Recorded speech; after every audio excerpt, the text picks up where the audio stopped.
안녕하세요. 저는 마포구에 사는 30대 주부입니다. 언젠가 한번 꼭 내 사연을 올려야지 생각만 하다가 이제서야 글을 쓰게 되었네요. 전 어렸을 때 한부모 가정에서 자랐어요. 일찍이 부모님의 이혼으로 아빠와는 떨어져 살았죠. 그래서 아빠와의 기억이 애초에 없기도 해요. 아예 기억이 없다 보니 오히려 아빠의 부재를 모르겠더라고요. 하지만 엄마는 절 키워주느라 늘 고생하였고, 여자 혼자 몸으로 자식을 키우는 게 쉽지 않았었죠. 늘 생활은 쪼들리는 삶이었어요. 엄마한테 죄송한 마음이지만, 이럴 거면 날 왜 낳았나 하는 원망이 사춘기 시절에는 계속해서 마음속에 자리 잡고 있었죠. 하지만 좋은 담임 선생님을 만나 좋은 분에게 후원을 받게 되었어요. 늘 상위권 성적을 유지했던 터라 담임 선생님은 형편이 어려운 저를 개인 후원단체에 연결해 주었고, 전 그렇게 이름도 모르고 얼굴도 모르는 분께 대학교 때까지 감사하게 지원을 받을 수 있었습니다.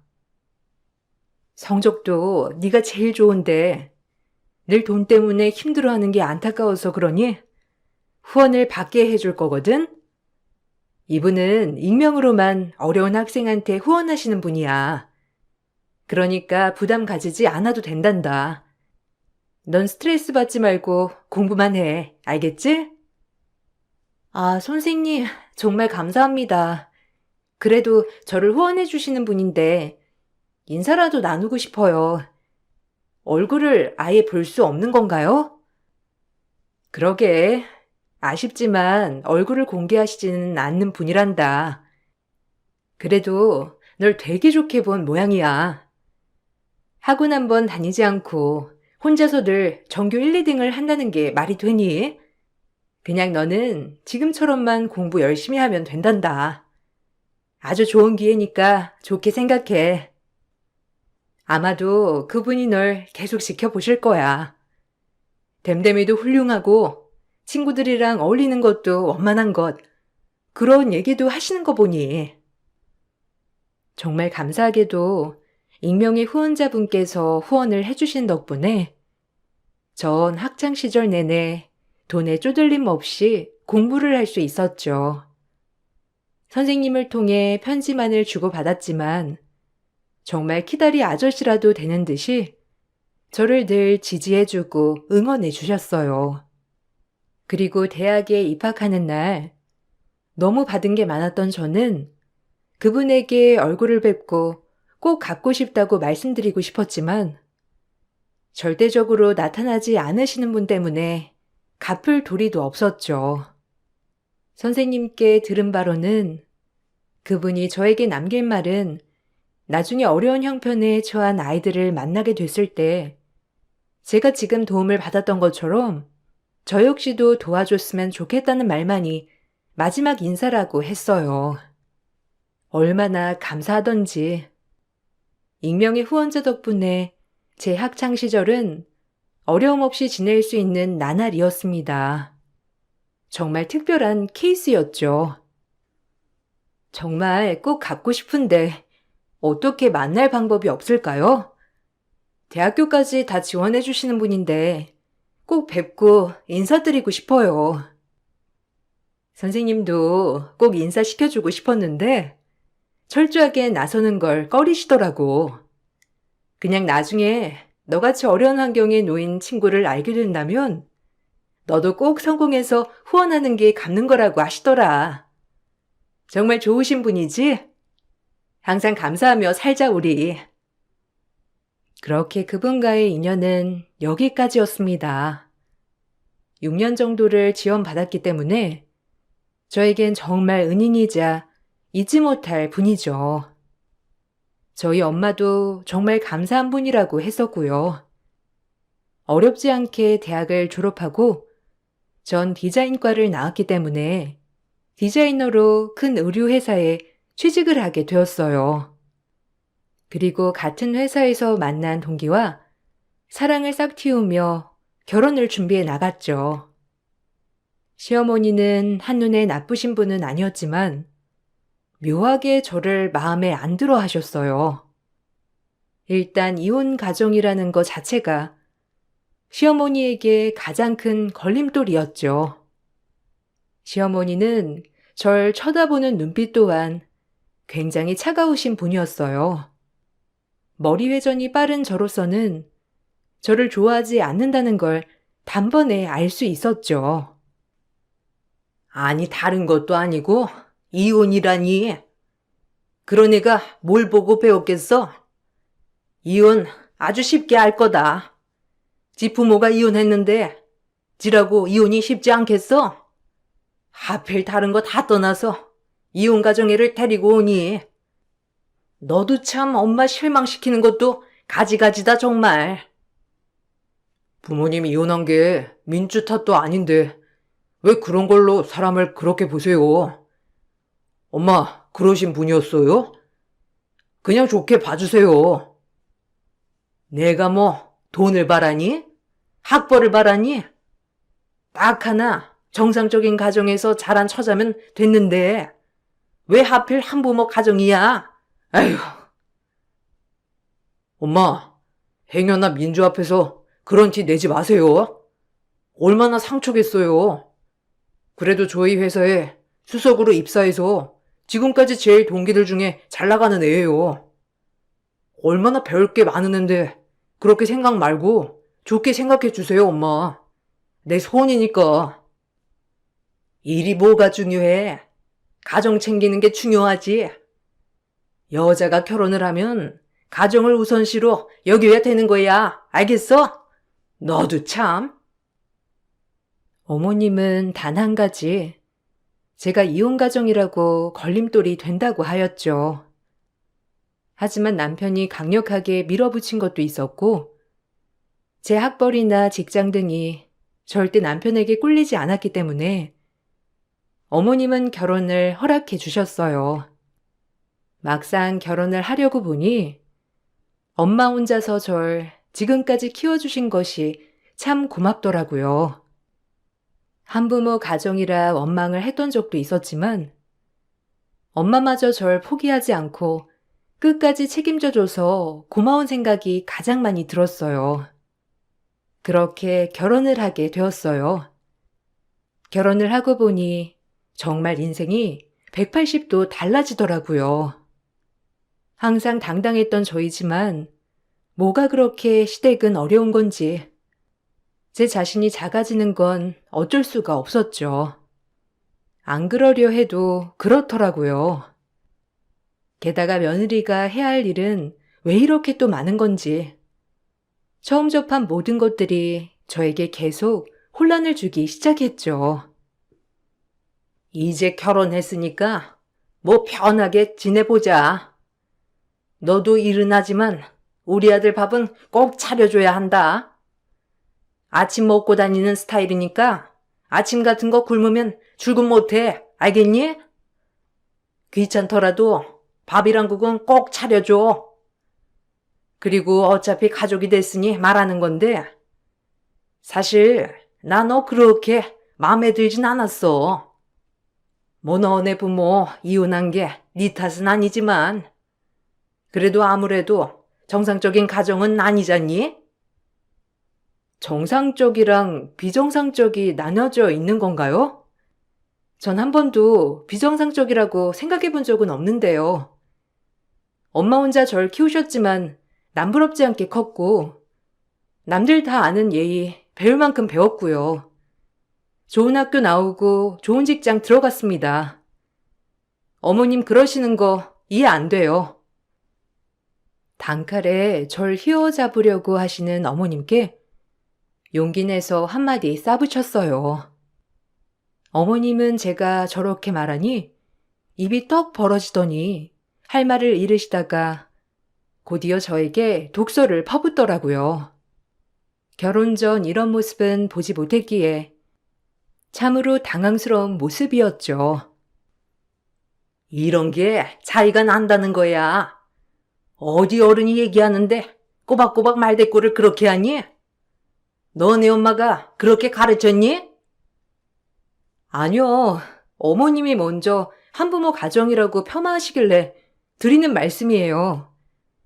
그리고 아침은 최선을 다해보겠지만 저도 아침에 바쁘게 출근하는 사람이에요. 너무 많은 거 바라시지 않았으면 좋겠어요. 그리고 잘 부탁드릴게요, 어머니. 아들! 아니, 어떻게 된 게? 어디서 이런 애를 데리고 온 거야?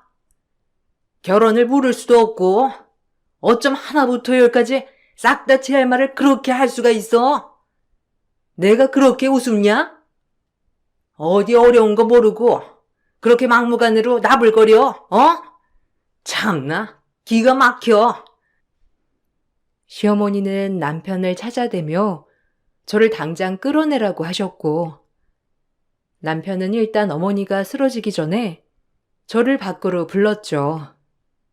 하지만 전 제가 절대 선을 넘었다고 생각하지 않았어요.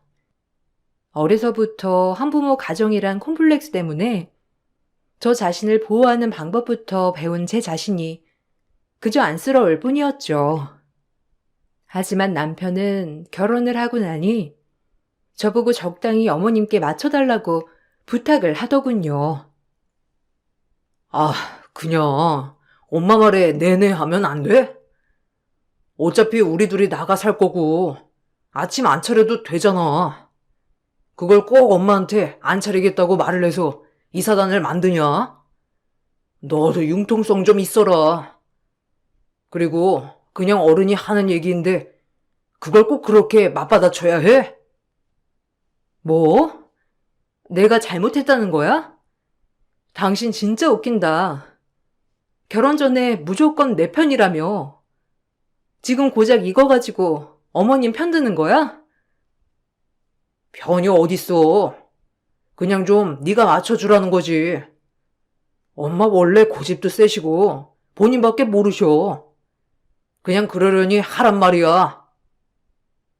남편은 피곤한지 그저 그냥 어머님께 내내 하면서 맞춰달라고 하더라고요. 처음엔 어이도 없고 황당했지만 그래, 어른이기면 뭐하나 싶은 마음도 들고 어차피 평생 얼굴 보고 살아야 하니 내가 좀 맞춰드리자라고 생각을 바꿔먹게 되었어요. 가족이기도 하고 내가 제일 사랑하는 사람의 부모님이기 때문에 적당히 져드리고 맞춰드리자라고 생각하게 된 것이죠. 어머님, 죄송해요. 어머님 화나게 해드리려고 말한 건 아닌데 언짢으셨다면 죄송해요. 어머님 말 새겨 듣겠습니다. 그럼 그래야지. 내 말에 토달지 마라. 그게 다 너네 엄마 욕먹이는 거야. 그리고 한 달에 2번은 무조건 시댁에 오렴. 아무래도 내가 내 아들 처음 내보내는 건데 그래도 자주는 봐야 하지 않겠니? 토요일에 왔다가 하루 자고 가. 한 달에 2번은. 아, 뭐 가능하면 그렇게 하도록 할게요. 근데 워낙 회사 야근이 많아서 토요일도 업무하는 날이 많거든요. 한 달에 2번 꼬박꼬박 시댁에 와서 자고 가라는 말이 신경 쓰이고 어이가 없었지만 그냥 들어드리기로 했어요. 어차피 친해져야 하는 부분도 있으니까요. 하지만 워낙 직업 특성상 야근이 많기 때문에 그럴 수 없는 날들도 많았죠. 하지만 어머님에겐 이것은 무조건이었더라고요. 회사 야근 때문에 어쩌다 가지 못하는 날엔 전화로 쌍욕을 듣는 날도 있었죠. 얼마나 어처구니가 없던지. 어머님은 상식이 통하지 않는 분이었어요. 무조건 본인 말이 법이었고 그걸 이행할 수 없는 날엔 무지막지하게 화를 내셨죠.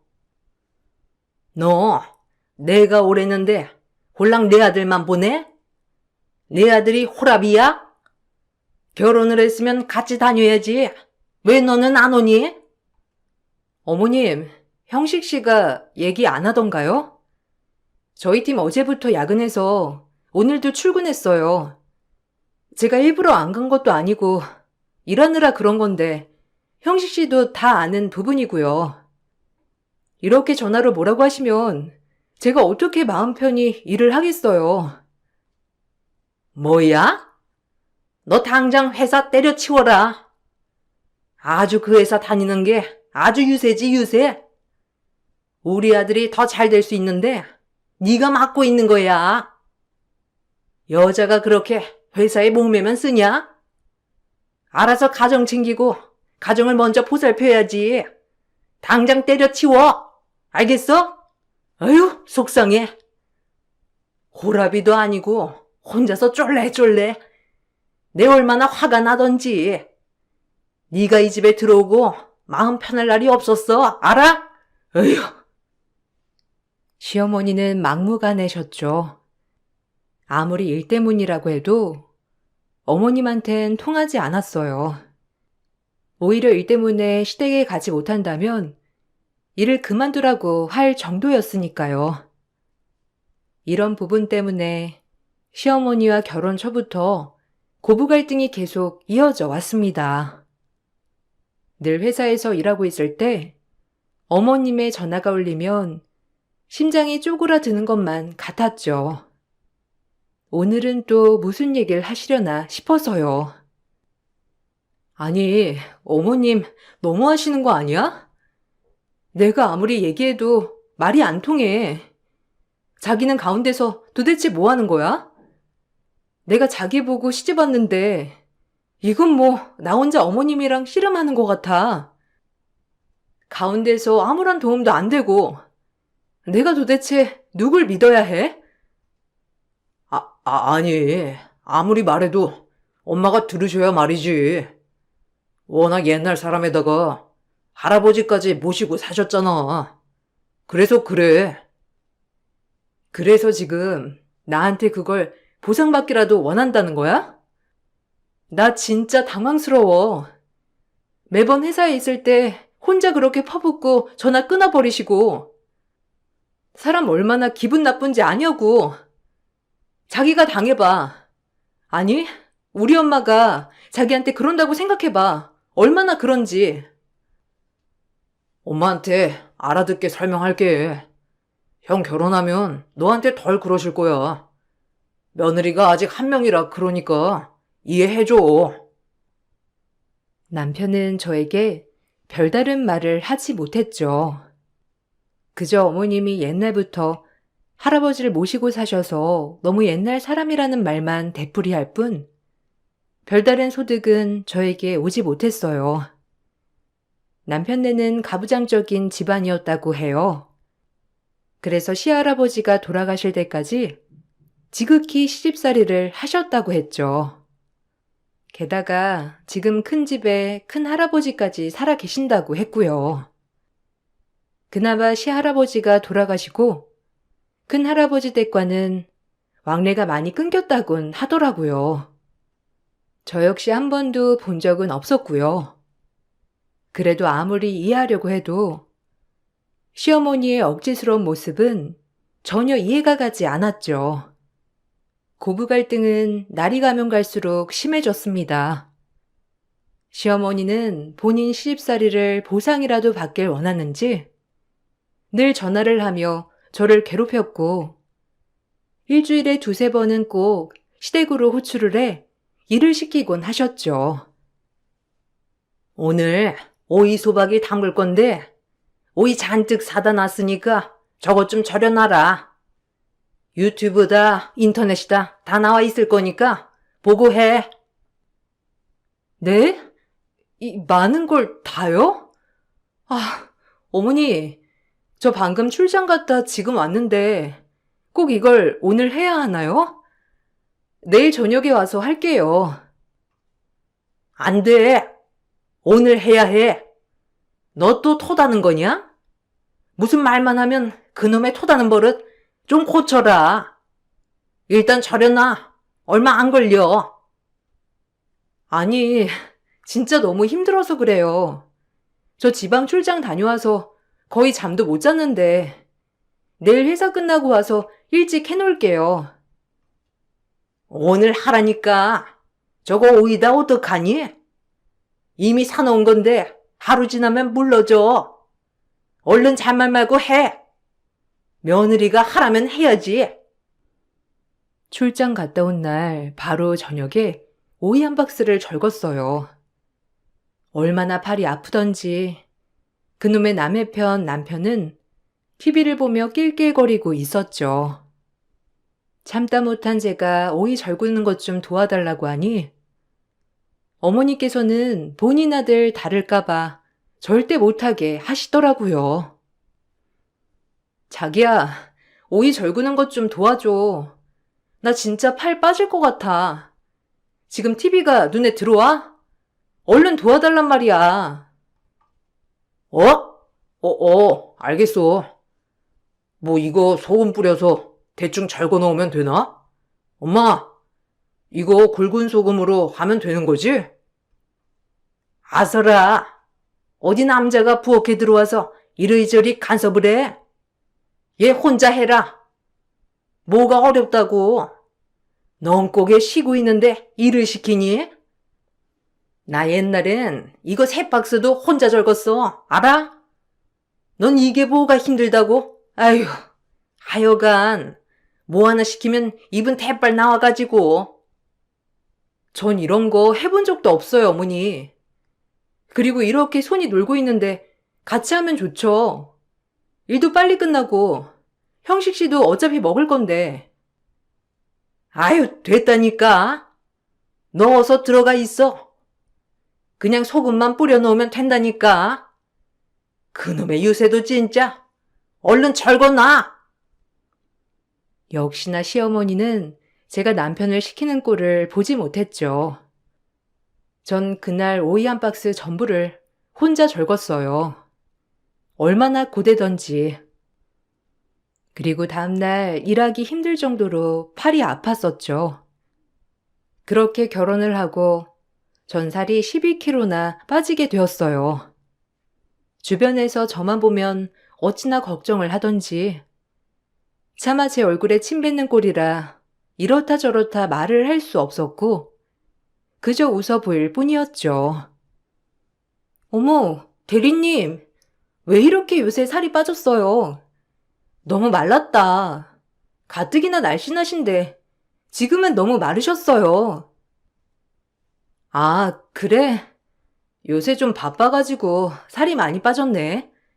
괜찮아. 금방 찌겠지 뭐. 걱정해줘서 고마워. 살 좀 쪄야겠다, 나도. 그렇게 전 살이 너무 빠졌고 어머님의 모든 행동이나 말들을 더 이상 들어드리면 안 되겠다고 생각을 했어요. 저도 좀 살아야겠다고 생각했거든요. 그래서 전 어느 정도 어머님의 명령을 거절도 하고 어머님이 요구하는 것들을 점차점차 회피하기 시작했죠. 예, 오늘 좀 들려라. 그리고 오면서 마트 들러서 고무장갑 좀 사와. 할 일 엄청 많으니까 옷 편하게 입고 와라. 알겠어? 네? 저 오늘 일 못해요. 오늘 늦게 끝나기도 하고 형식 씨 보낼게요. 저 오늘 못 가요. 저도 제 일을 해야죠, 어머니. 뭐? 아니, 너 결혼 왜 했냐? 그렇게 너만 생각할 거면 안 그래? 얘가 지밖에 몰라요. 본 게 없고 엄마랑 단둘이 살아서 이런 가족이라는 게 넌 전혀 없지? 내가 이렇게 말을 꼭 해야 하니? 아니, 내가 전화하기 전에 오면 얼마나 좋아. 하여튼 정이 안 가. 아유. 어머니는 또 본인 할 말만 하고 전화를 끊어버리셨고 역시나 엄마와 단둘이 살아 본 것도 없고 가족에도 없는 이기적인 애다. 이렇게 말을 하며 저에게 상처를 주시더라고요. 남들이 손가락질하는 것보다 어머님이 이렇게 한 번씩 저에게 상처를 줄 때마다 심장이 아려오는 것처럼 매우 아팠어요. 어렸을 때야 아빠 없다고 손가락질 당했지만 학창시절 성적도 좋고 성격도 좋았기 때문에 단 한 번도 아빠의 부재가 저에겐 크게 오지 않았었는데 이렇게 결혼 후 제 마음을 난도질을 당할 줄은 몰랐거든요. 어머님이야 원래 마음을 후벼 파시는 분위기에 상처를 줘도 전 덤덤하다고 생각했는데 역시나 아프더라고요. 그렇게 전화를 끊고 눈물을 흘리고 있는데 옆자리 부서인 남편이 잠깐 나오라고 콜을 주는 바람에 나와서 얼마나 울었는지 몰라요. 내가 왜 이런 취급을 받아야 해? 이럴 줄 알았으면 난 너랑 결혼 안 했을 거야. 어머니 일주일에 날 몇 번 부르시는 줄 알아? 적어도 2번, 평균 3번 이상이야. 알아? 매번 와서 일 시키시고 못 간다고 하면 이기적인 애에다가 아빠 없이 자라서 그렇대. 알아? 아, 엄마도 진짜. 미안해. 아니, 엄마가 정말 시집살이를 많이 하셔서 그래. 미안해. 이번엔 내가 따끔하게 얘기할게. 당신이 뭘 할 수 있는데? 지금까지 반감만 한 거 아니야? 나 진짜 이러고 못 살아. 내가 왜 이러고 살아야 해? 부족한 게 뭔데? 그리고 어머님 시집살이 한 걸 왜 나한테 얘기해? 그렇다고 내가 당해야 한다는 거니? 넌 마인드부터 썩었어. 알아? 난 절대 이렇게 못 살아. 남편은 제가 세게 나오자 어머님께 다신 그러지 못하게 한다며 저를 달래주더라고요. 그래도 늘 방관자였던 남편이 이렇게 제 편을 적극적으로 들어준 적은 처음이어서 놀라기도 했었고 나름 고맙기도 하더라고요.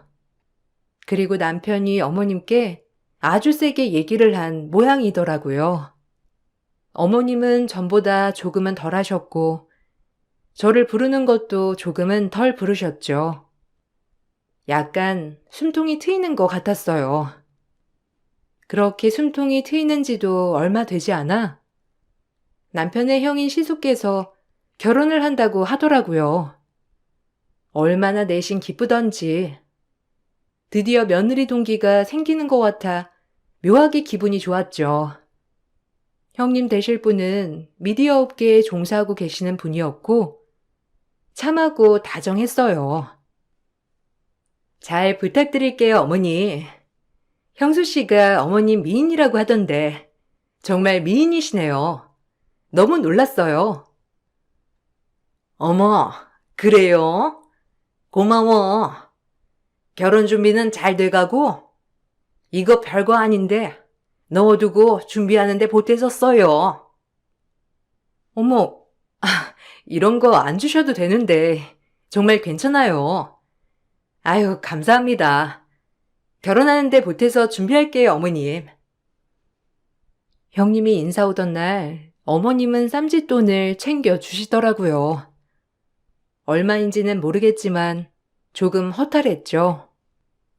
저에게 10원 한 장도 주신 적도 없던 분이 처음 보는 형님한테 돈 봉투를 건네주며 결혼 준비에 보태라고 하시다니요. 조금 당황스럽기도 하고 속상하기도 했어요. 하지만 이왕 가족이 될 사이니 내색하지 않았어요. 홀로 어머님께 섭섭한 마음만 쌓여가고 있었고요. 다행히 시숙네는 별다른 문제 없이 결혼 준비를 해나갔고 결혼식 날이 되었어요. 전 축의금을 얼마를 할까 하다가 남편의 형제가 한 명이기도 하고 그래도 이왕이면 결혼을 하는 거니 축의금 300만 원을 하기로 마음을 먹었습니다. 이 과정에서 남편도 동의를 한 부분이고요. 아주버님 부족 300만 원 정도 하려고 하는데 어떻게 생각해? 너무 많은가? 그래도 이 정도면 괜찮겠지? 뭐 따지자는 건 아니지만 아주버님은 우리 결혼식에 100만 원 정도 하셨는데 이걸로 섭섭해하거나 하진 않으시겠지? 그냥 신경 쓰이네. 300이면 충분하지. 그래, 300 정도 하자. 형도 고마워할 거야. 그리고 꽤 큰 돈이지 이것도. 전혀 섭섭해할 일 없겠다. 남편과 상의 후 결혼식 날 전 부조 300만 원을 냈어요. 그리고 친척분들을 남편과 같이 한 분 한 분 맞이하고 있는 와중에 어머님이 절 따로 불러서 물어보시더라고요. 노골적으로 부조금 얼마 했냐고요. 좀 당황스러웠고 이런 걸 결혼식장에서 물어보신다는 게 어이가 없었지만 너무 궁금해하시길래 말씀을 드렸습니다. 하지만 예상과는 다르게 반응을 하시더라고요. 아니, 결혼식 부조 얼마 했니? 그래도 너네 아주버님 장가 가는데 너 돈 잘 벌잖아. 뭐 한 500은 했니? 네? 아니요. 300만 원 했어요. 형식 씨도 이게 적당할 것 같다고 하기도 했고 저도 이 정도면 충분하다고 생각해서요. 시어머니는 제가 부조 300만 원을 했다고 하자 어이가 없으신지 이마를 짚으시곤 또 다짜고짜 소리를 지르시는 게 아니겠어요? 어머님이 절 불러낸 곳이 조용한 곳이었지만 워낙 결혼식장에 사람이 붐볐기 때문에 시선 집중이 되는 것은 당연한 처사였죠. 미친 거 아니야? 300? 야, 너 돈 그렇게 잘 번다면서 꼴랑 300을 해? 이게 장난하나? 너 항상 그렇게 이기적이지? 안 그래? 순간 전 시어머니에게 뺨을 맞았습니다. 처음엔 너무 놀라 말도 안 나오더라고요. 지금 내가 무슨 일을 당한 거지 싶기도 하고 시숙 부조 300 했다고 맞았다는 제 자신이 어처구니가 없었죠. 전 너무 놀라 어머님께 따지고 물었어요. 어이가 없었거든요. 어머님, 뭐 하시는 거예요? 지금 제 뺨을... 아니, 제가 뭘 잘못했다고 뺨을 때려요? 진짜 노망나신 거 아니에요? 네? 뭐야? 더 맞아야지 너란 년. 형식이한테 툭하면 알랑방귀 끼어서 할 말도 못하게 만들고 겨우 300? 기가 막혀. 돈 잘 번다고 유세 떨더니 겨우 300이니? 그래서 시댁도 오라는 것도 거절해? 이 나쁜 망할 놈의 기집애. 넌 더 맞아야 해. 전 부조금 300만 원을 했다고 맞은 게 너무 억울해요. 저도 모르게 시어머니의 뺨을 똑같이 내려쳤어요. 어머닌 당황하셨고요. 네가 감히 날 때려? 너 아주 단단히 미쳤구나. 네가 아주 돌았어. 그러지 않고서야 어떻게 내 뺨을 날려? 전 맞아도 싸고 어머님은 맞으면 안 돼요? 왜요? 전 맞은 대로 돌려준 겁니다. 또 한 번 때려보세요. 똑같이 날릴 테니까. 시어머니의 억지스러운 텐션으로 저를 한 대 더 때리려고 하자 그때 누군가가 성큼성큼 다가오시더라고요. 그분은 등산복 차림의 하객이었습니다. 전 생전 처음 보는 분이었고요. 그분이 갑자기 절 감싸며 소리쳤는데 전 어안이 벙벙했지만 지나가던 하객들과 시어머니는 등산복 차림의 하객을 보자마자 엎드려 절까지 하는 게 아니겠어요? 전 이 상황이 무슨 상황인가 싶었죠. 지금 누구 몸에 손을 대? 아니 너 이렇게 무식한 애였냐? 아주 곱고 곱던 걸로 기억하는데 아주 며느리를 잘못 들였구나. 어머, 큰아버님? 아니 정말 오랜만이에요. 며느리가 아주 버르장머리가 없어서 교육 좀 시키고 있었습니다. 지금 아까부터 지켜봤는데 부조금 때문에 때리던데 맞지? 내 동생이 살아있었다면 아주 노할 일이다. 안 그래? 어찌 이리 괴팍해진 게야? 그리고 이 아이는 내가 오래전부터 후원해온 아일세. 함부로 대하지 마라. 얼마나 귀중한 사람인 줄 알아? 처음 뵙는 큰 할아버지 입에서 나온 후원이란 단어가 정말 당황스러웠어요. 알고 보니 큰할아버지는 워낙 재산이 많으신 분이었고 슬아의 자식들이 없어 이렇게 학교들을 찾아다니면서 형편이 어렵고 밝고 착실한 학생들에게 늘 후원을 해주시는 분이었더라고요. 큰할아버지는 남편의 할아버지의 형님이었어요.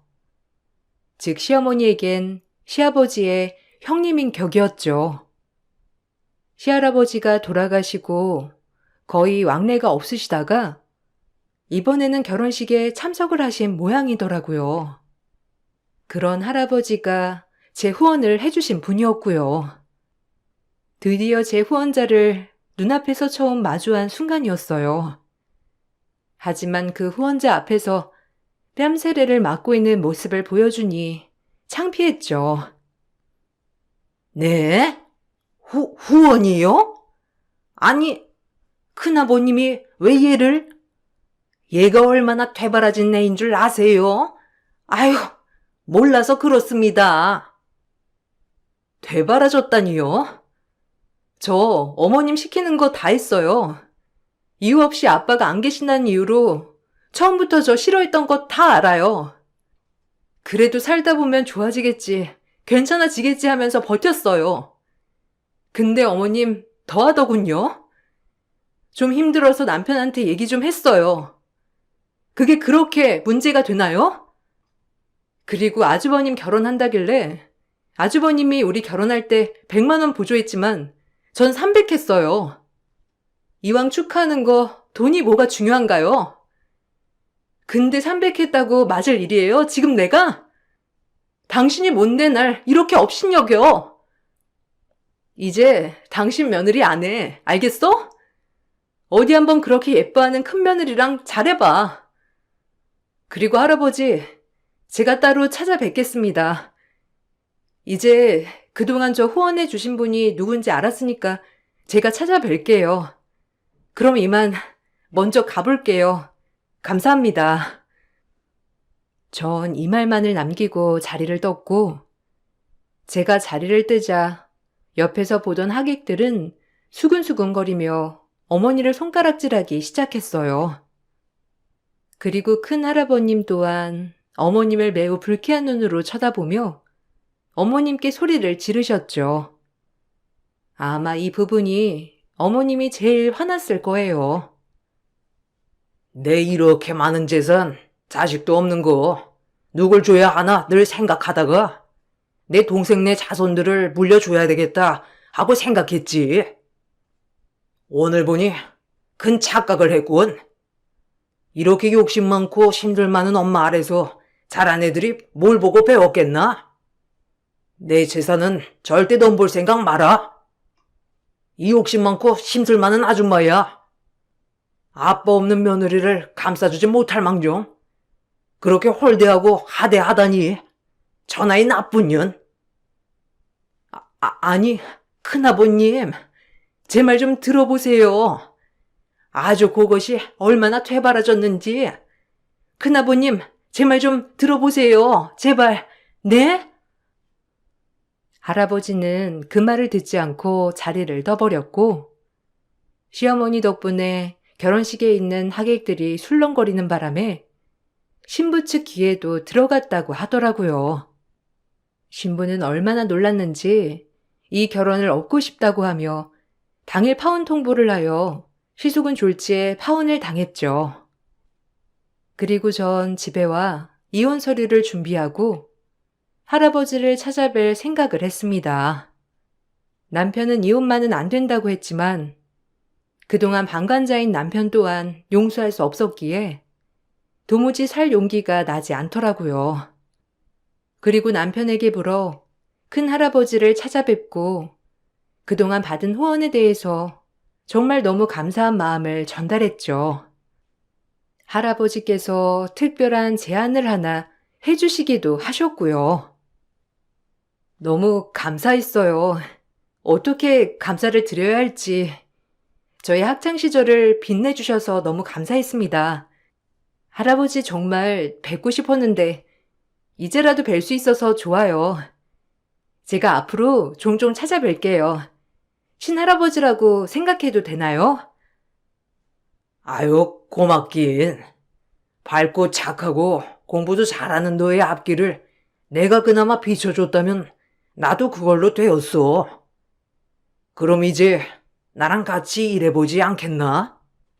사실 후원단체를 짓고 있어.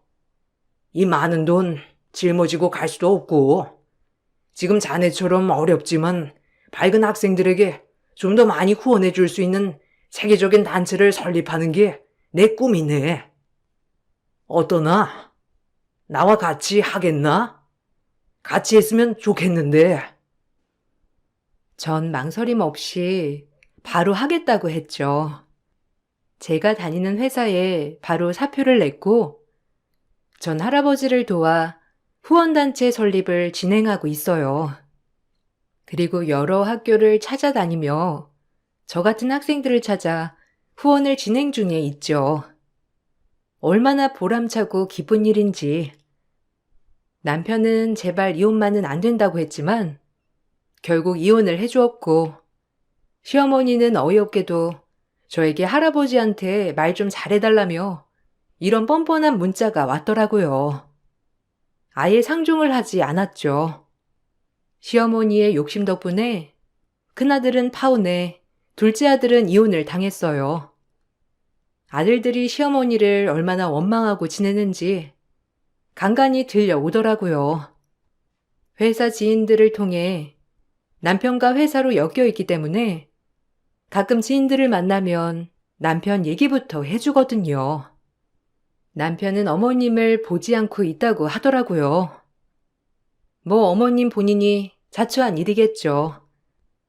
그리고 하객들한테 전부 망신을 당했어요.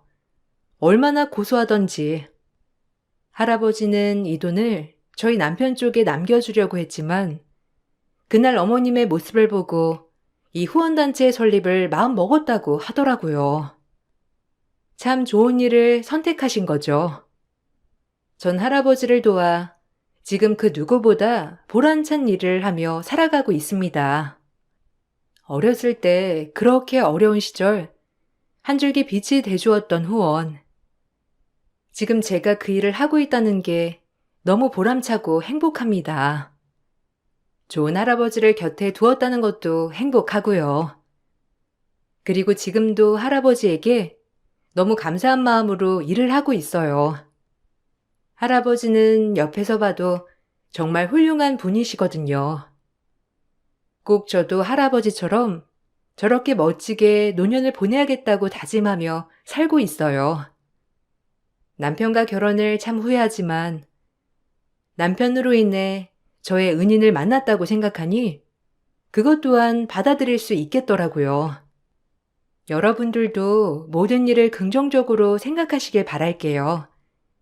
제 글 읽어주셔서 감사합니다. 행복한 하루 보내세요. 안녕하세요. 저는 오늘 작년에 있었던 일들에 대해 소통을 하고자 사연을 작성하게 된 40대 초반 여자입니다.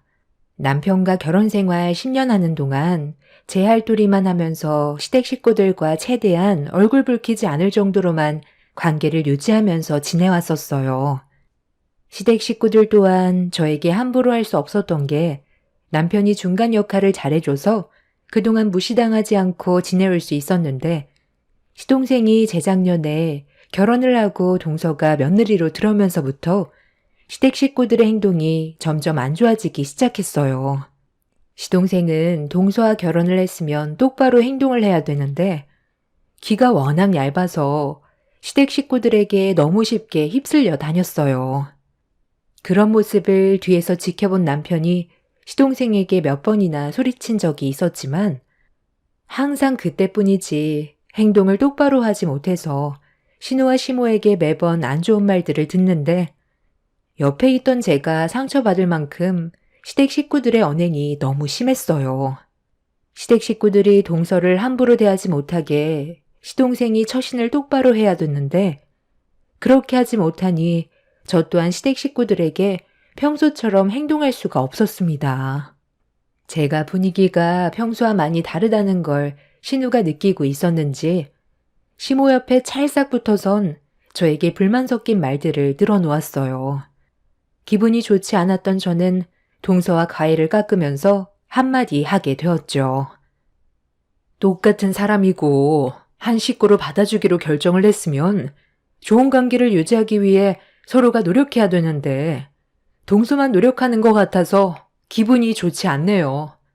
이럴 거면 결혼을 왜 허락해 주신 건지 모르겠어요. 차라리 그냥 반대했으면 동서도 이런 힘든 상황 안 겪어도 됐을 텐데요. 이미 한 번의 아픔이 있는 동서라 재혼이 쉽지 않았을 텐데 그래도 서방님 하나 믿고 따라왔잖아요. 어머님 마음에 들지 않는 조건이라고 생각했으면 강하게 반대를 했어야죠. 우리 엄마가 작은 새언니를 받아주고 싶어서 결혼 허락해 준 줄 아세요? 조건이 좋은 것도 아니고 이미 5살이나 된 다른 남자의 자식을 데리고 있는데 좋은 시선으로 바라볼 수가 있겠어요? 작은 오빠가 하도 좋다고 강하게 밀어붙이니까 어쩔 수 없이 허락해 준 거지. 솔직히 이 결혼 이미 반대하고 있었어요. 작은 오빠가 억지로 밀어붙여서 어쩔 수 없이 받아준 것 뿐이라고요. 그러니 마음에도 없는 행동을 하고 싶지 않은 건 당연한 건데 새언니가 지금 중간에서 이런 식으로 나오는 게 오히려 더 관계를 망친다는 거 몰라요?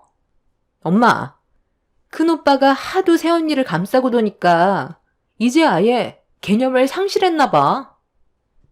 이러니 내가 화를 안 낼 수가 없는 거야.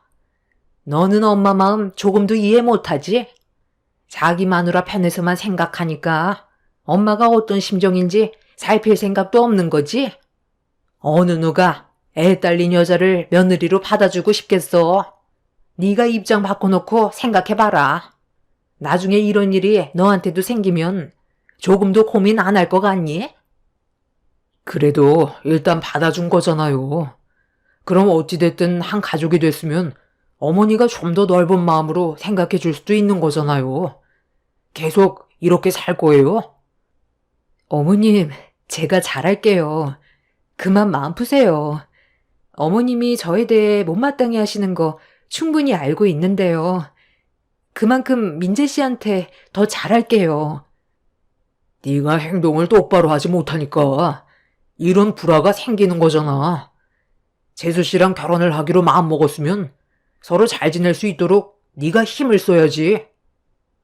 형은 갑자기 왜 나한테 그래? 내가 뭘 어쨌다고. 나도 노력 많이 하고 있는 거라고. 이 사람 눈치 보랴, 우리 가족 눈치 보랴. 중간에서 얼마나 힘든데. 그런 것까지 네가 감수할 생각으로 재수 씨 선택한 거 아니었어? 책임 없는 행동할 생각이면 당장 때려치워. 너는 아직 결혼 생활할 준비가 안 되어 있는 것 같다. 집안 분위기가 상당히 안 좋아졌고 동서는 시댁 식구들 눈치만 보고 있었습니다. 그 모습을 보고 있는데 시동생의 묻히기만 행동들이 너무 실망스러웠어요. 동서한테 아이가 있는 걸 알면서도 결혼을 강행했으면 책임감 있는 모습을 보여줘야 하는데 두 모녀가 동서에게 온갖 험한 말을 퍼부어도 신경조차 쓰지 않고 거기에 더해 동서의 아이는 아예 돌볼 생각은 하지도 않는데 아이는 그래도 시동생이 아빠라고 인정했는지 따라다니는데 받아줄 생각도 하지 않았습니다. 그런 무책임한 모습들을 매번 시댁에 올 때마다 보고 있는데 둘이서 집에 있을 땐 얼마나 더 심할지 안 봐도 모든 상황들이 눈에 훤하더라고요. 시모와 신호가 동서를 대하는 행동들은 날이 가면 갈수록 심해졌고 이런 생활들이 많이 힘들었는지 결국 눈물까지 훔치게 되는 모습을 제 두 눈으로 보게 되었습니다. 동서한테 이런 말 하는 게 오히려 더 큰 상처가 될 수도 있겠지만 앞으로 좋아질 수 없을 것 같으면 더 오랜 시간 끌지 말고 이쯤에서 정리하는 것도 방법이라고 생각해. 동서가 서방님과 결혼을 결심했을 때 신중하게 결정을 했겠지만 막상 겪어보니 눈앞의 현실은 또 그렇지 않잖아. 나도 솔직히 서방님한테 너무 실망했어. 이렇게까지 무책임할 줄 몰랐었거든. 동서는 큰 아픔도 있고 애까지 있는데 결혼을 강행하는 것 보고 그만큼 신중했을 거라고 믿었는데 그게 아니었다는 거에 너무 큰 실망을 했어. 만약 지금의 결혼 생활이 아니라고 생각되면 뒤도 돌아보지 말고 동서 갈 길 가는 게 방법이야. 저도 정말 행복해지고 싶었어요. 전 남편이 다른 여자와 바람나서 정말 힘들었었는데 이번만큼은 정말 신중하게 결정했다고 생각했거든요. 그이가 저한테 아이가 있는 건 아무 문제 되지 않는다며 저만 있으면 된다고 했었을 때 그 감정이 오래가지 못할 것 같아 쉽게 받아주지 않았었어요. 그런데 저와 함께할 때 한결같았고 제 아이도 자기 친자식처럼 생각해주는 그런 모습에 감동받아서 그이와 함께 결혼하면 이번에는 행복할 줄 알았거든요. 그런데 결혼식을 올리고 나서부터 예전과는 전혀 다른 모습으로 변하길래 저도 많이 당황스러웠어요. 제 선택이 이번만큼은 틀리지 않았길 바랬는데 결혼 전과 후가 너무 달라서 저도 지금 많이 힘드네요. 형님, 그리고 이미 늦어버린 것 같아요. 제가 지금 임신을 했거든요. 그 사람의 아이를 가졌어요. 동서도 시동생의 변해버린 모습과 시모와 신우가 자기를 차갑게 대하는 행동들 때문에 많이 힘들었는지 그만두고 싶었는데 임신 때문에 힘들다는 말을 듣게 되었을 때 저도 많이 놀랐어요. 동서는 임신 소식을 가족들 중에서 저에게 처음 꺼내는 거였어요. 동서는 시동생의 아이를 가진 거에 대해 상당히 조심스러웠어요. 축하받을 일이지만 결혼 초부터 상처를 많이 받아서 그런지 아이를 가졌다는 말을 쉽게 꺼내지 못하고 있었습니다. 그런 모습을 바라보고 있던 저는 뱃속의 아이가 시댁 식구들과 좋은 관계로 만들어갈 수 있는 기회일지도 모른다며 긍정적으로 대화를 풀어나갔습니다. 임신한 거에 대해 가족들이 전부 알아야 동서에게 앞으로 조심할 거라 생각해 빠른 시일 내에 시동생에게 임신 소식을 알려주라고 했어요. 동서는 잠깐 동안 고민을 하다가 그렇게 하는 게 좋을 것 같다며 거실에 모여있는 가족들 앞으로 갔어요.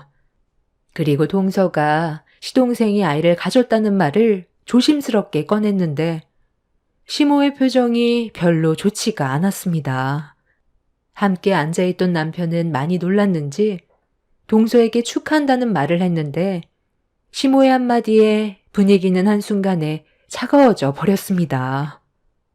뱃속에 있는 아이가 내 아들의 아이라는 걸 내가 어떻게 믿니? 다른 남자의 아이일 수도 있는 거잖아. 유전자 검사하기 전까지 그 아이가 내 손주라는 걸 받아줄 수 없을 것 같구나. 너 며칠 전에도 전 남편 만나고 왔었다며? 내 아들이 그러던데 애 핑계로 전 남편과 만났었는데 저녁 늦게 들어왔다고. 제가 전 남편을 만났던 거와 이 사람 아이를 가진 게 무슨 상관인 거죠? 설마 지금 제 뱃속에 있는 이 아이가 전 남편의 아이라고 생각하시는 거예요? 저녁 늦게 들어왔었다며. 그리고 최근에 자주 만났었다는데 그럼 어느 누구나 그런 생각 가질 수 있는 거 아니니? 전 남편과 이혼을 했어도 아이 때문에 시간을 가질 수밖에 없고 그러다 보면 자연스럽게 옛 기억에 빠져서 술 한두 잔씩 걸치다 보면 분위기 타서 호텔에 갔었겠지. 어머님, 정말 너무하시네요. 제가 전 남편을 잠깐 만났던 건 양육비 문제 때문이었어요. 제가 재혼하고 나서 갑자기 양육비가 끊겨서 돈 문제로 만나게 된 거라고요. 저녁 늦게 돼서야 들어온 건 친정집에 잠깐 들린 것뿐인데 왜 그런 상상을 하고 오해를 하시는지 모르겠네요. 이 사람 아이를 가졌다는데 어떻게 그런 말을 하세요? 당신도 어머님이랑 같은 생각을 가지고 있는 거야?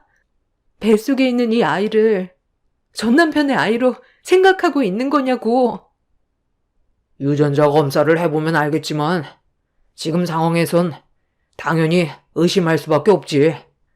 말로는 양육비 때문에 만났다곤 하지만 그 사이 무슨 일이 있었는지 내가 전부 다 알 수는 없는 거잖아. 엄마 말에도 일리가 있는 거야. 그럼 의심받을 행동을 안 하면 되는 건데 양육비 문제로 꼭 직접 만나야만 했어? 전화 통화로 충분히 마무리 지을 수도 있는 거였잖아. 나랑 결혼했는데 전 남편 만나는 건 오해의 소지가 충분히 있다고 생각해. 그러니 나도 그전까진 뱃속에 있는 아이는 내 아이가 아니라고 인정할 수밖에 없지. 처신을 똑바로 했으면 이런 일도 없었잖아. 이런 기분으로 당신 얼굴 보고 싶지 않으니까 당분간 친정집에 가 있어. 저희 부부는 시모와 시동생의 말에 엄청난 충격을 받았어요. 동서가 시동생이 아이를 가졌다는데 전 남편의 자식이 아니냐고 의심하는 모습에 남편은 혀를 차며 화를 냈지만 시모와 시동생은 눈 하나 깜빡하지 않았습니다. 동서는 그 자리에서 서러움에 눈물을 쏟아내고 있는데도 시동생은 동서에게 어떠한 위로도 해주지 않았어요. 그 모습을 보고 있던 저는 시동생의 얼굴을 향해 손을 올려버리고 싶은 거 힘겹게 참아내면서 시동생을 노려봤어요. 신우는 제가 시동생을 노려보는 걸 보더니 자기 엄마 말이 하나도 틀린 것도 없는데 왜 그런 식으로 쳐다보냐면서 저에게 신경질적인 태도를 보였습니다. 그럼 화가 안 나겠어요? 동서가 서방님이랑 결혼했을 때 행복해지고 싶어서 결혼한 거지.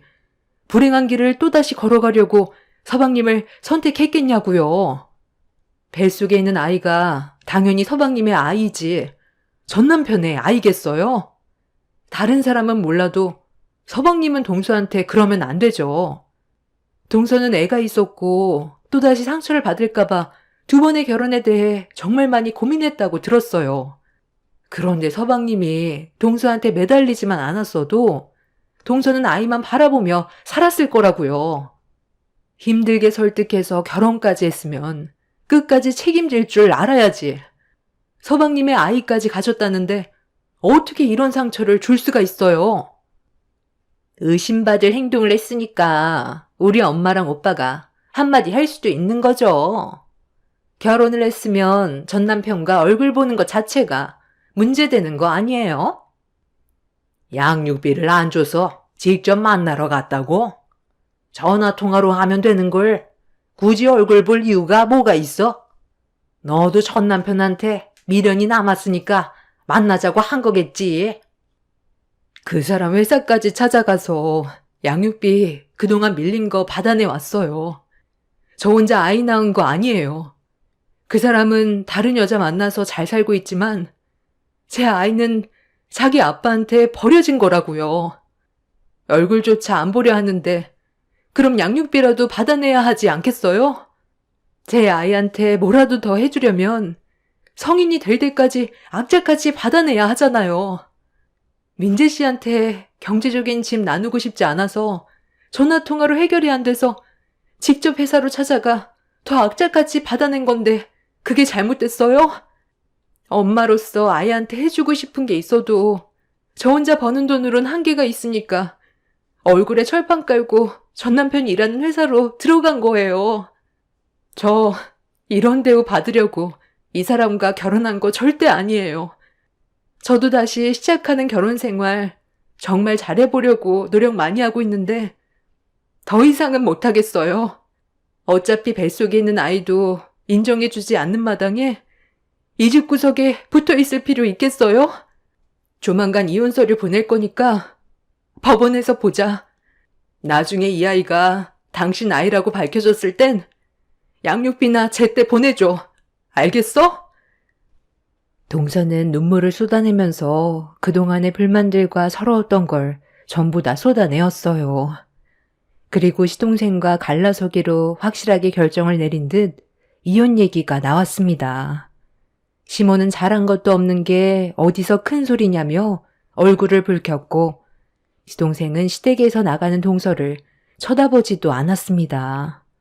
신우는 시동생에게 이혼하는 게 잘한 결정이라면서 남의 자식 입에 밥숟가락 들어가는 것도 마음에 안 드는데 뱃속에 있는 자식까지 남의 자식인 게 맞는 것 같다면서 동서가 집 밖으로 뛰쳐나가면서 이혼하자는 말을 꺼낸 건 뱃속에 있는 아이가 전 남편의 자식이라 걸리면 위자료 청구할까봐 두려워서 먼저 꼬리 내리고 도망치려 하는 거라는 억지스러운 말들로 시동생에게 동서에 대한 증오심을 더욱더 키우게 만들었어요. 듣다 못한 남편은 신우에게 막말을 퍼부으면서 화를 냈고 시모는 잘못도 없는 막내 동생한테 소리를 질렀다고 남편을 무섭게 노려봤어요. 화가 머리끝까지 올라온 남편은 차라리 얼굴 안 보고 사는 게 속 편할 것 같다면서 집 밖으로 뛰쳐나갔습니다. 저도 더는 상대할 가치가 없다고 생각해 아이들을 데리고 시댁을 나왔어요. 시모는 밖으로 나가는 저희 부부에게 평생 얼굴 볼 생각하지 말라면서 동네가 떠나갈 정도로 소리를 질렀습니다. 결국 그날 이후 저희 부부는 시댁에 일절 가지 않았어요. 동서는 친정에서 지내는 동안 이혼 준비를 했고 그렇게 서로 등 돌리며 지내는 동안 저는 동서와 개인적으로 연락을 하면서 가끔 얼굴도 봤어요. 배는 점점 불러오고 있는데 시동생이 이혼을 안 해준다면서 힘들어하고 있는 동서를 보고 있는데 저 또한 마음이 안 좋았습니다.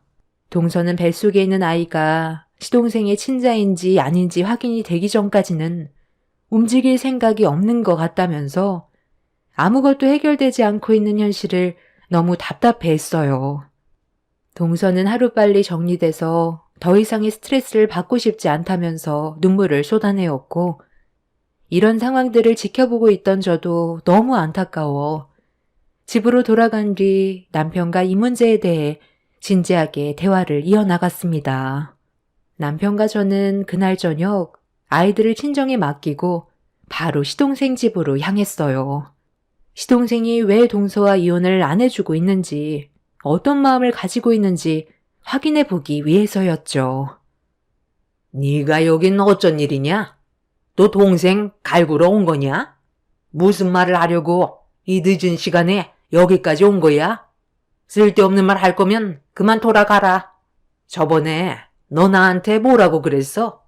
평생 얼굴 안 보고 살겠다고 엄마한테 소리치며 뛰쳐나갔잖아. 쟤도 너 보고 싶지 않다고 했으니까 그냥 돌아가라. 저는 뭐 여기 오고 싶어서 이 늦은 시간에 달려온 줄 알아요? 너 이리 좀 나와봐라. 도대체 어떤 생각을 가지고 있길래 아직까지 이혼을 안 해주는 거야? 형이 상관할 일 아니잖아. 이건 내 문제니까 신경 쓰지 마. 이혼을 해주던 말건 내가 알아서 한다고. 지금은 때가 아닌 것 같아서 기다리고 있는 것뿐이야. 너 재수씨 뱃속에 있는 아이 유전자 검사에서 친자가 확인되면 이혼 안 할 생각인 거지? 친자가 아니라면 위자료 청구 소송이라도 할 생각이냐? 잘 알고 있네. 엄마가 그랬어. 뱃속에 있는 아이가 세상 밖으로 나왔을 때 내 친자식이면 며느리로 다시 받아줄 거고 그게 아니라면 위자료 왕창 뜯어내겠대. 그전까진 이런 관계 유지하는 게 좋을 거라던데. 뱃속에 있는 아이가 나중에 내 친자식이 아니라는 게 밝혀졌으면 그동안 내가 쏟아부은 정성이 모두 물거품이 되는 거잖아. 그래서 확실해질 때까지 감정 소모하고 싶지 않아서 지금의 관계를 유지하는 거야. 진자가 확인되면 그때 잘해주면 되지. 정말 이기적이네요. 어떻게 그런 생각을 가지고 결혼 생활을 할 수가 있어요? 동서가 지금 얼마나 힘든 시간을 보내고 있는지 알아요? 뱃속에 있는 아이가 서방님 아이라고 몇 번이나 얘기했는데도 왜 믿어주지 않는 거죠?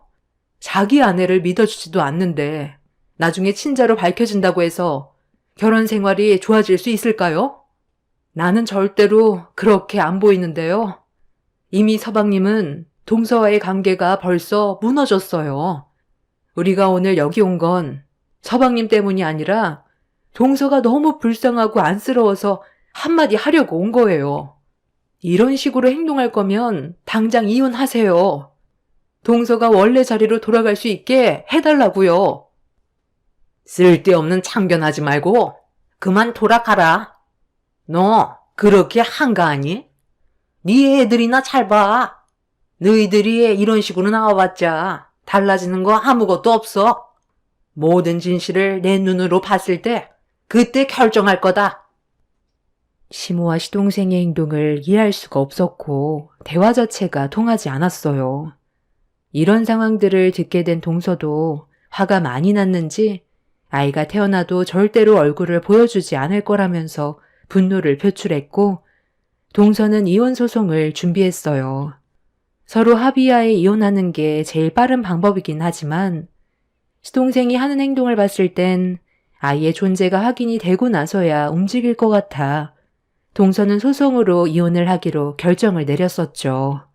결국 예상대로 지저분한 법적 공방이 이어졌고 동서가 받는 상처의 골은 너무나도 깊었어요. 그 모습을 지켜보면서 안타까웠고 그렇게 임신한 몸으로 시동생을 상대해 몇 달간 법적 싸움을 진행하던 어느 날 동서한테 연락이 왔어요. 시동생이 갑자기 이혼을 해주겠다며 잠깐 시댁에 와서 대화 좀 나눴으면 좋겠다고 하길래 전화통화로 해결하려 했는데 직접 얼굴 보길 원해서 시댁에 가고 있는 중이라는 말을 꺼냈어요. 혹시 모를 일을 대비해 저에게 연락을 했다는 말에 만삭이 된 동서가 혹시라도 무슨 문제라도 생기게 될까봐 걱정되는 마음에 저도 시댁으로 향하게 되었습니다. 그렇게 시댁에 가는 동안 시댁 식구들에게 전화를 했는데 받지 않더라고요.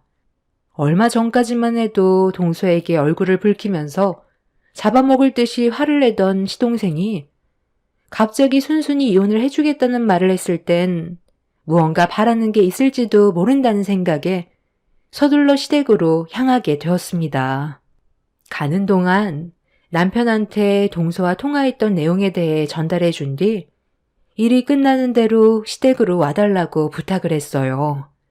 그렇게 정신없이 달려가고 있는데 시모한테 갑자기 전화가 와서 급하게 받은 뒤 동서를 왜 시댁에 불렸냐고 물어봤습니다. 너도 오려고? 그래, 잘 생각했다. 일손이 부족했는데 한 사람이라도 더 오면 나야 좋지. 내가 곰곰이 생각해봤는데 작은 애는 김장을 안 해봤잖아. 그래도 우리 집안의 며느리로 들어왔으면 이혼 서류에 도장 찍기 전에 기본적인 건 해야 되지 않겠니? 그래서 이혼 핑계로 내 집에 불렀다. 너는 우리 집에서 김장을 어느 정도 하는지 알고 있는데 작은 애는 한 번도 경험해 본 적이 없잖아. 며느리로 들어왔는데 김장 한번 안 해보고 이혼 도장 찍게 하면 내가 얼마나 억울하니? 그래서 지금 만삭인 동서한테 김장을 시키겠다는 거예요? 아니 그러다 문제라도 생기면 어쩌려고 그래요?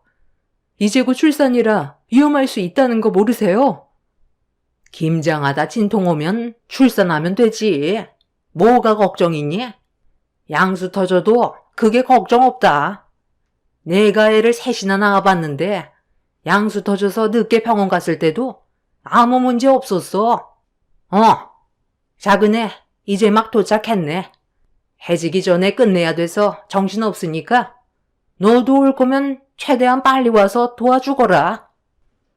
시동생이 동서에게 전화를 했던 건 시모가 김장 때문에 일부러 시킨 거였어요.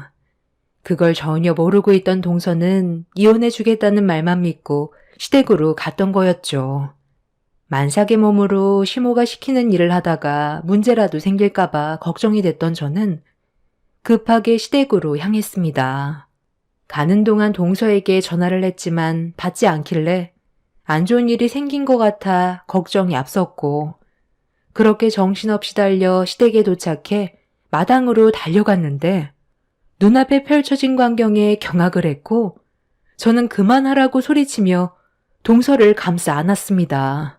아무것도 모르고 시모에게 당한 동서가 너무 안타깝고 딱해서 제 몸으로 감쌌는데 시모는 며느리 교육하는데 어디서 끼어드냐며 저에게 사정없이 발길질을 했어요.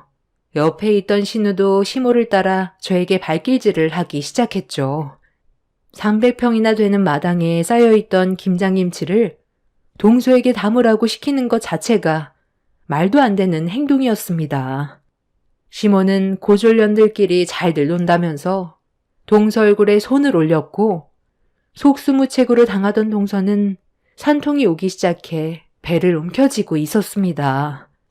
이러다간 동서와 뱃속에 있는 아이에게 심각한 문제가 생길 것 같아 두 모녀의 다리를 잡아 사정없이 들어 올려버렸어요.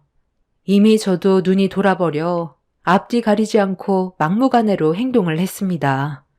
절여져 있던 김장김치를 양손에 들고 시모와 신우에게 쉬지 않고 던졌어요.